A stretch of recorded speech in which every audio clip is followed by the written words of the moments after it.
Hey, what's going on? It's Bill Burr. It's time for the Thursday afternoon, just before Friday, Monday morning podcast, and I'm just checking in on you. Now we're going to get into my elitist attitude for the week. Now, this is something that everybody's going to be like, first world problem and all that. I have a fucking problem with Delta Airlines. All right? These fucking assholes, for whatever reason, they board first class and their premium select, whatever they call them, their fucking medallion members at the same fucking time. You know, all these widget salesmen that fly every fucking weekend. It's like, I spent 20 years in the back of the fucking plane with the stress of the back of the plane. Like, fuck, I need to line up an hour before the flight so I get on early enough so there's going to be a place for my fucking bag. And is this a DC-9? Is the engine right outside my window and a part's going to fly off into my fucking head? Am I next to the bathroom? I'm going to smell the piss and shit of the fucking working class. I spent 20 years in the back of that fucking plane, and they kept us back there. And we didn't get on until first class got on, and we were not allowed past that fucking curtain. That was their fucking bathroom. I did every goddamn hell gig. I had shit thrown at me. I got booed. I got fucked out of money, and I moved up the rows. I got up to the exit row. I got all the way up there. Now I can finally afford to sit up front, right? And I don't give a fuck that they're like anybody with a limp or a yeast infection, anybody active military, even if you never saw action, even if all you do is counter grenades rather than fucking throw them, you can get on first. I don't give a fuck. You got a stroller and a kid. You're old and in a wheelchair. I don't have a fucking problem with that. These fucking assholes, they take all their frequent flyers, and then these fucking cunts, all right? They line up like a half hour before.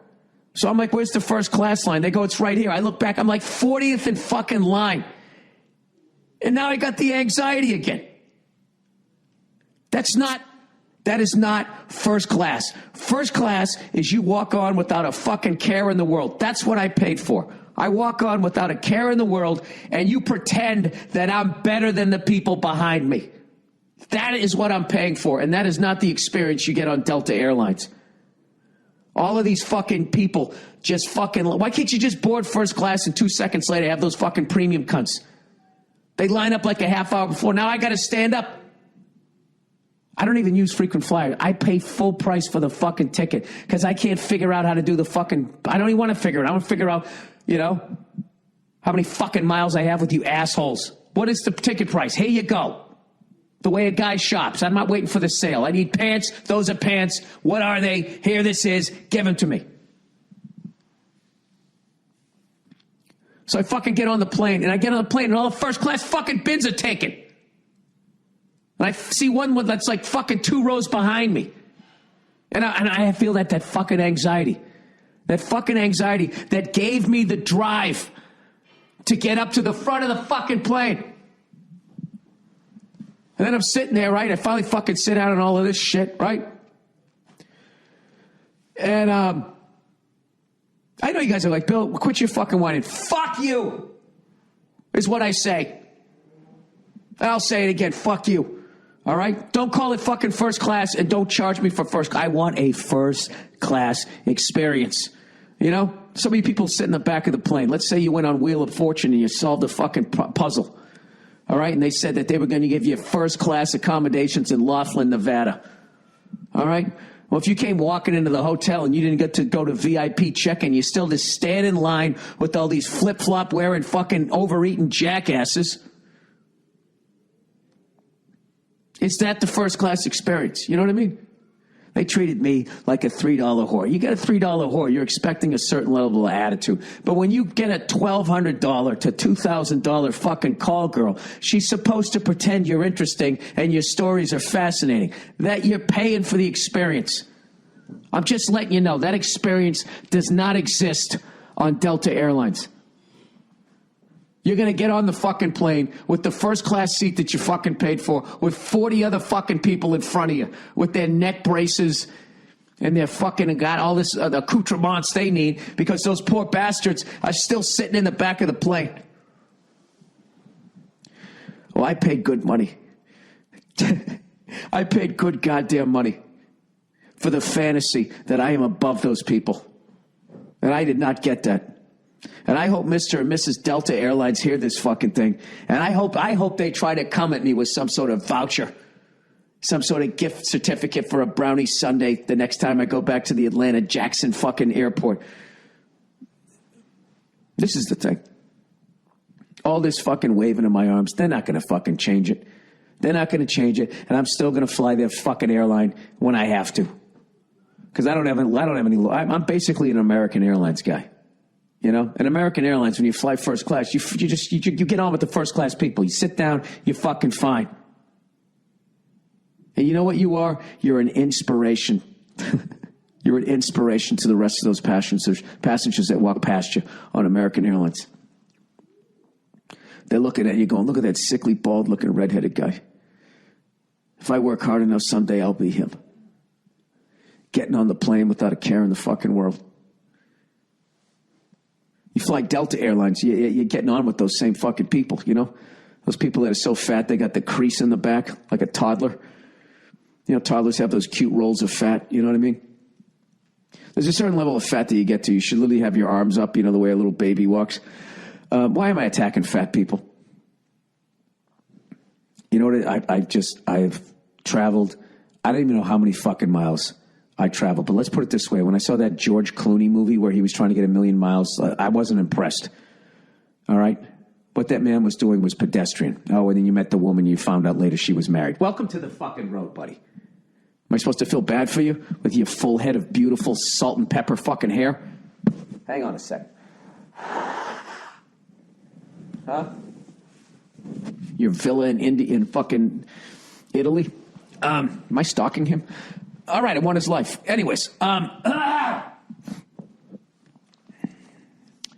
just don't like that Delta has put me in the position to expose myself for the elitist cunt that I am. All right? I'm not saying that I'm better than the people in the back of the plane. What I'm saying is I got paid to be treated better than them. And I don't want to be lumped in with all these fucking contest winners, all these fucking widget salesmen that fly your goddamn airline every fucking weekend. So that now they board. What the fuck did they pay for that ticket? $300? You're getting on with me? How dare you put me in that position, Delta, Mrs. and Mrs. Delta Airlines? I should have got a fucking discount on my I just wish there was a fucking phone number that you could call and actually talk to a person, and I could just be like the biggest asshole ever. When I get on your airline, I do not even want to see people be on the other side of the curtain. During the fucking flight, like people just waltzing right up, just using the fucking bath. Everybody gets a fucking ribbon now. Everybody's in first place. The fuck out of here. Get out of here with your economy seating shit.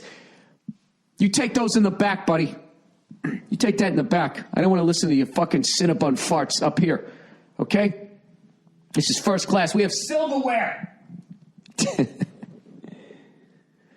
No, I don't give a shit if you use the bathroom. I don't give a fuck about any of it. The only thing I fucking want is what I'm paying for is you go first class and I just mosey onto the fucking plane and stick my bag right above my chair and I sit in a chair that's actually fit to be used by a human being. That's all I'm fucking paid for. I don't give a fuck about your meals and all of that other bullshit and that you call me Mr. Burr and ask if you can take my fucking hoodie and go hang it up. I don't give a fuck about all of that. I'm paying for no anxiety. Like, is the bin going to be there? All of that is supposed to be gone. You know, it's like winning the lottery. That's what flying first class is. This is the thing about first. You fly first class, you don't want the flight to end. That's how great first class is supposed to be. Delta has somehow lost it. They forgot what the fuck it was. You know what I mean? You know what I blame all of this on? Oh, I'm on a red. You know what I blame all of this shit on? Fucking casual Fridays. Casual Fridays fucking ended it. It fucking ended it in this goddamn country. I'm old enough to remember when all of a sudden casual Fridays This is how old I am. I remember when that shit came out, and I was working in the warehouse, and somebody from the carpeted area just started working there. You know what I mean? This is the 80s. This is like the Michael J. Fox era. So you know what I mean? You got yourself a skinny tie and a fucking cubicle, and you bought a Ford Probe, you know? Or whatever the fuck they used to call those fucking cars. You got like a Subaru, you know? And this fucking little Michael J. Fox guy goes, what's Casual Fridays? And I made the joke. I go, oh, that's when everybody dresses like us. Basically like you're unloading a truck. And I remember my boss got upset by that. He tried to have some big fucking meeting about it. And Mr. Burr said that's when everybody dresses like us. And that stuck with me. And I feel like we should have more pride out here in the warehouse. And fucking, and he had a bunch of fucking hungover musicians and class clowns working out there. And we're just staring at this guy going, dude, we're showing up like we always show up, okay? If you think we're going to fucking show up like it's the 1950s and we work in an ice cream parlor to go unload trucks, that's not happening. So that failed. But, yeah, everything has just become like everybody's just fucking down to earth now. Sort of. As the middle class shrinks. I don't understand it. Okay? Do you know back in the day when you flew first, this is how far we fucking come. When you flew first class on Pan Am and you flew into JFK International Airport, back before every airport said they were international. You know what I mean? That's like every fucking podcast out there claims they have like 1 million fucking downloads or they're number one in something. You know what I mean? Every fucking airport now says they're international. Well, you know, you connect from our airport to an actual international airport. Next thing you know, you're in Europe. So I think we're international. That's like the second assist in hockey. Get the fuck out of here, second assist. You knew that fucking guy was going to pass it to the other guy? You get a point too? Fuck, my train of thought. What was my point? Oh, back in the day, the MetLife building in New York, right above Grand Central Station, used to be the Pan Am building. Well, back in the day, when you flew first class in Pan Am, you landed at JFK. You got off that fucking plane from up top where there was a guy playing a goddamn piano. Okay? You're up there. The summer wind came blowing in. Won't you suck my dick, right? This is another thing, too. People go, well, what happened to all the good-looking stewardesses and all that? Oh, because there's no money. They deregulated the whole fucking thing, and then every fucking jerk-off with flip-flops could use the first-class bathroom, and then all those good-looking women are like, well, there's nobody to gold dig on this thing. I'm fucking out of here. That's what happened. Okay? You take the money goes out the window, so does all the beautiful women. It's like a vacuum. They get sucked right the fuck out. Now everybody on the flight looks like fucking Alice from the Brady Bunch. Oh, God. Ugh. Drinking this fucking cold and flu herbal shot. Oh, God. It's got to be the dandelions or some shit. Oh, my God, that's bitter. Anyways, I'm swearing I'm going to finish this fucking story. When you flew first class on Pan Am to JFK International Airport, when you got off that fucking plane, you didn't go into the airport with those animals. Those people on the outside of the curtain. You didn't. You got off that fucking thing, and they walked you over to a fucking helicopter. Okay? And you're like Ron Burgundy, you know, with a scarf around your neck and your glass of scotch. You fucking walked over to that thing. You got on that. They flew you from Brooklyn right up and over all the traffic, landed you on top of the Pan Am building. And you know what was up there? There was a bar, beautiful women, rich people and all this shit. You got off into that world. And you had another scotch. You talked to some women or whatever, right? Or you made a fucking business connection. And then when you were ready to go, somebody took your bags, you went down in the elevator right into a fucking cab over to your goddamn hotel. And probably somebody put a little fucking 8-ball in your breast coat pocket. We've gone from that to what I experienced in Atlanta on Mr. and Mrs. Delta Airlines. Okay? I missed it. I missed my window of when first class was first class. Sometimes you just got to admit that you missed it. Like, I feel bad for millennials. Like, when I look at all the shit that they're going through and all this climate change and all this crap that they're going to have to fucking deal with the ramifications of. I look back, you know, as I'm dealing with turning 50, I'm like, you know what? It's kind of cool that I got to live through the 70s, 80s, and 90s. You know? And I think, you know, now when I look at people in their 60s, 70s, and 80s, and I'm thinking, like, you know what? That guy right there, that guy probably got his dick sucked on a helicopter ride from JFK over to the top of the Pan Am building. That guy knows what first class is. All right. I don't want to hear it. I don't want to hear it from the people in the back of the plane. What a spoiled brat I am. I don't give a fuck. I am so beyond you that I won't even read your emails. I can tell by the font that you sit in the back of the plane where you belong. No, I'm kidding. I'm just saying, you know what I mean? What the fuck? Can I just get on the fucking plane? All I'm asking for, I don't need a helicopter ride. I don't need a fucking hand job. Can I just get on the fucking plane in a relaxed manner and just put my bag up there? This is what the fuck I paid for. Okay? And then you can come to me and be like, do you want the eggs or the oatmeal? Can I get the eggs? I'm sorry, we're all out of eggs. That happens in first class. What do you mean you're out of eggs? It's first class. Ah. Sorry, my voice is cracking. It's first fucking class. You should still have them. Hang on a second. Let me take another shot of fucking dandelion.